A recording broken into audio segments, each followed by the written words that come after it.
Hello everyone, welcome back to my channel. कैसे हैं आप सब? आई होप आप सब अच्छे होंगे। मैं भी अच्छी हूँ जी। राम राम जी सभी को। गुड आफ्टरनून जी सभी को। भी आफ्टरनून के बज गए एक या फिर 1:30 क्यों ना बज रहा हो, पता नहीं, देखा नहीं टाइम। तो अभी मैं रोटी बना ली है और गाय को दे आई हूँ और ताऊ जी को भी खिला दी हैं। और क्या बोलते हैं, बर्तन तो नहीं है कोई ज़्यादा। ताऊ जी ने खाना खाया है, वही है थाली। और सब्जी मैंने बनाई नहीं आज, चटनी बनाई है आज फिर से कचरी वाली चटनी, जो कि हमको बहुत ज़्यादा ही पसंद है, मुझे और यस्सु को तो ज़्यादा ही पसंद है। और ये देखिए, और जब इसको छोंक लगा देते हैं ना तो टेस्टी बन जाती है। और दही और पराठा हो, रोटी हो, कुछ भी हो, इसके साथ में अच्छी लगती है।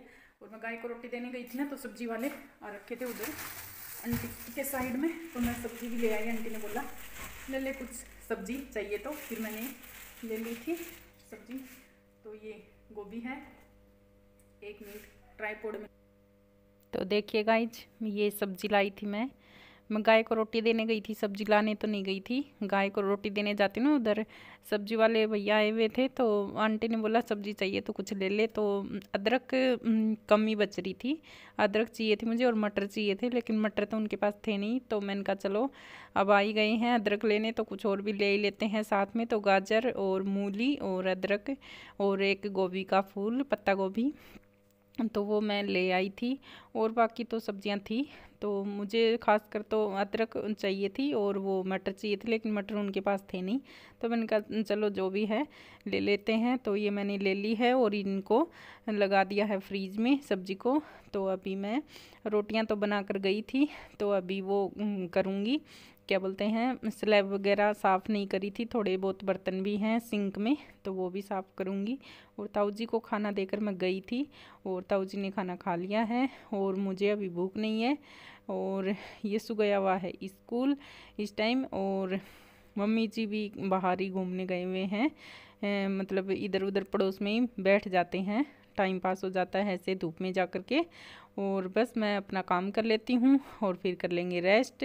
तो अभी मैं कर रही हूँ स्लैब साफ़, क्योंकि मैं पूरी स्लैब पे मतलब कपड़ा मार ही देती हूँ, फिर गैस वगैरह साफ़ करती हूँ ना, तब खाना वाना बना के और पूरी स्लैब को साफ़ कर देती हूँ। मुझे फिर गंदी ना बिल्कुल भी अच्छी नहीं लगती है, तो मैं साफ़ ही रखती हूँ। बिल्कुल भी मतलब फैला हुआ तो मुझे बिल्कुल भी पसंद है ही नहीं। तो इसीलिए मुझे एकदम समेटी हुई और एकदम साफ़ सुथरा ही अच्छा लगता है, और तभी मैं काम कर पाती हूँ। फैलावे में मुझे कुछ समझ में नहीं आता, ये मेरी एक मतलब खासियत है। तो कहीं भी हो, चाहे रूम हो चाहे किचन हो, फैला हुआ होता है तो मेरा दिमाग ख़राब हो जाता है, मेरे से काम नहीं होता है इस ऐसे। तो अभी 2-4 बर्तन थे, तो मैंने कहा चलो इनको भी साफ़ करके रख देते हैं, फिर आलस हो जाते हैं ना तो फिर पड़े ही रह जाते हैं। और फिर ठंड भी लगती है, जब लेट जाते हैं ना रजाई में, लेट जाते हैं तो फिर ठंड लगती है एकदम निकलते हैं तो। और फिर बर्तन दिख जाएँ तो अरे राम, ठंडे पानी से बर्तन साफ़ करो तो फिर और भी ठंड लगती है। तो इसलिए मैंने कहा चलो साफ़ करके ही छोड़ेंगे, कुछ भी काम छोड़ेंगे नहीं, क्योंकि इस टाइम पे ना काम कर रहे हैं कंटिन्यू।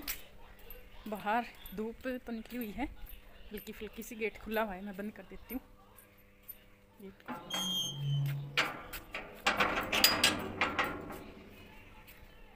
गेहूँ मैंने 2 दिन तो सुखा लिया, आज नहीं सुखाए। वैसे तो सूखे हुए ही हैं, लेकिन ना बाल्टियों में डाल रखे रहेंगे ऐसे ही। तो यहाँ पे मैं आ गई हूँ ये डेगची साफ़ करने। गर्म पानी करते हैं इसमें हम लोग भट्टी पे, जो भट्टी बनाई हुई है। और मैं हाथ दिखा रही थी आपको, एकदम काले काले हो गए थे, क्योंकि ना ये एकदम काली हो जाती है आँच धुआं से। तो इस पे ये ढक्कन भी जो लगाते हैं ना, इसका एक पतरा सा है, तो वो लगाते हैं, तो वो भी काला हो रहा था। तो मैंने कहा चलो इसको भी थोड़ी बहुत तो कालस इसकी उतारी देती हूँ। तो क्योंकि काले हाथ हो रहे हैं तो फिर उतारी देते हैं। और मिट्टी से साफ़ कर रही थी मैं इसको, वो लोहे वाला जूना होता है ना, उससे तो हर रोज़ ही साफ़ करते हैं। एक दिन मैं करती हूँ, एक दिन मेरी देवरानी करती है।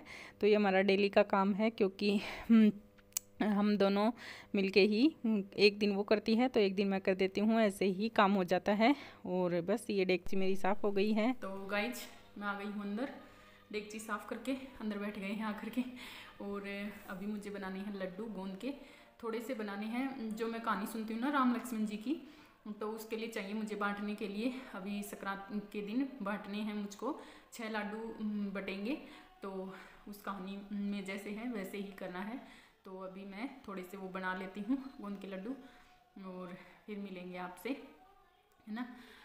मतलब 3 चीज़ें, मतलब डेढ़ साल तक सुनी जाती है वो कहानी, तो 6 महीने पूरे होने पे तो गट चढ़ाते हैं, बांटते हैं मतलब।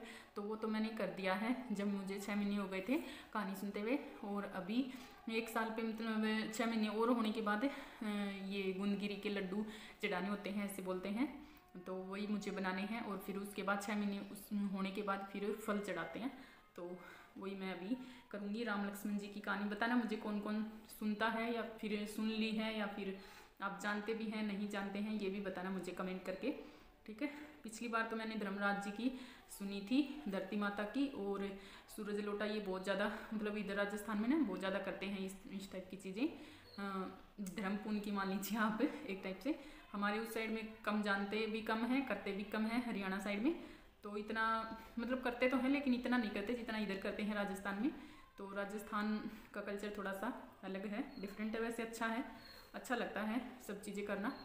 व्रत त्यौहार मतलब अच्छे से सेलिब्रेट करते हैं, सब कुछ अच्छे से करते हैं। तो चलिए जी, हमें भी रंग जाना है अभी राजस्थान के रीति रिवाजों में, क्योंकि इधर ही रहना है अब तो ज़िंदगी भर, और क्या। तो कुछ तो सीख गए हैं, कुछ और सीख जाएंगे आगे धीरे धीरे, जैसे जैसे टाइम बढ़ता चलेगा वैसे ही। तो चलिए बिना देर करते हुए अभी बना लेते हैं लड्डू शड्डू और फिर आपको दिखाते भी हैं और बाद में मिलेंगे आपसे। तो यहाँ पे आ गई हूँ मैं किचन में। तो अभी बनाने हैं मुझे लड्डू। तो ये गोंद लेकर आई थी मैं, तो इसको थोड़ा सा ना ये मोटा मोटा लगा मुझे इसका दाना, तो मैंने कहा चलो इसको थोड़ा सा कूट लेती हूँ ताकि अच्छे से फ्राई हो जाए, अंदर तक कच्चा ना रहे, नहीं तो फिर चबाने में ना वो होता है, चिपक जाता है मतलब दांतों के, इसलिए तो मैं वही फ्राई कर रही थी पहले। तो थोड़े से बनाने हैं, ज़्यादा नहीं बनाने हैं, क्योंकि वो मैं कहानी सुनती हूँ ना उसके लिए मुझे चाहिए हैं, तो इसलिए। तो अभी गोंद को फ्राई कर लिया है और फिर इसके बाद आटा भून लूँगी मैं इसी कढ़ाई में और घी में, और क्या बोलते हैं इसको गोंद को क्रश कर लेंगे थोड़ा सा उसकी सहायता से, कटोरी की सहायता से, और बस।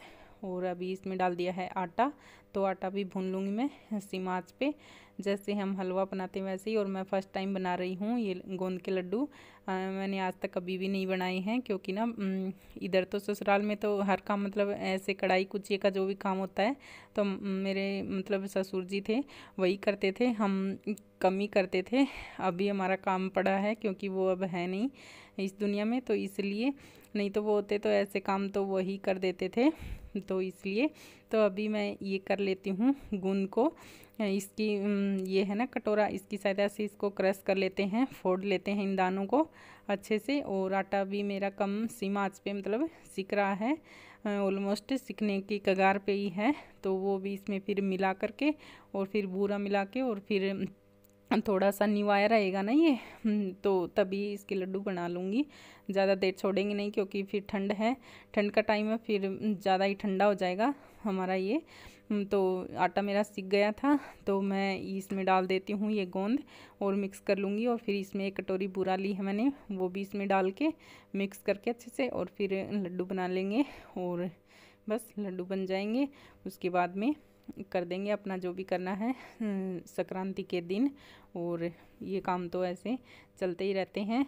तो जी बस इसको मैं मिक्स कर लेती हूँ। आप लोग भी बताना, आप लोग भी सुनते हो क्या ऐसे कहानी वगैरह, मतलब राम लक्ष्मण जी की और धर्मराज जी की, पोपाबाई की, धरती माता की, कई प्रकार की कहानियाँ सुनी जाती हैं, संक्रांति पे ही ली जाती हैं और संक्रांति पे ही उसका जो भी होता है दान पुण्य करके और उसको पूरा किया जाता है।